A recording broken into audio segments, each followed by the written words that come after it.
Hello everyone, welcome to the channel. Today's video is about DMAX function in Excel, which is used to return the maximum value from a field in a database that matches a specific criteria.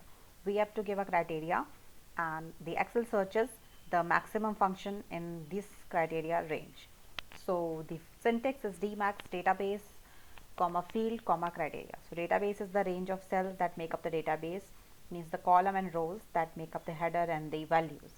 Field is the column, either header name in the quotes or column number from which the max value has to be found, and criteria is the range that define the condition you want to apply, means on what conditions the Excel has to search. So that is the criteria. Let's see this with an example. So here I am having some students name and their subject scores. So criteria 1 is subject and criteria 2 is computer. So what it means, we have to find the max score of computer subject.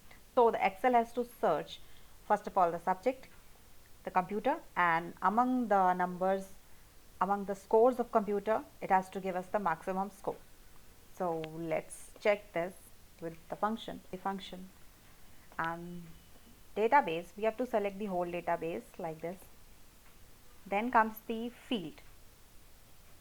So what we have to search, we have to search score.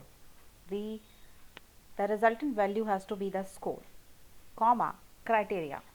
So we have written the criteria 1 and criteria 2. These are our criteria, so we have to take them as the range. Next, it gives us 90.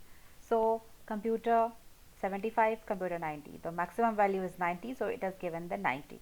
In the same way, it will give the DMIN will give the minimum score. So selecting the range like that only. Now field is what we want as a result, so score is what we want as a result. Criteria is same again, subject, computer. So 75, we got 75, which is the minimum score of computer. So DMAX can be used to find the maximum and minimum score in a database based on some criteria, some conditions given in the database. So hope you find this video helpful. If so, do subscribe to the channel, and thank you so much for watching this video.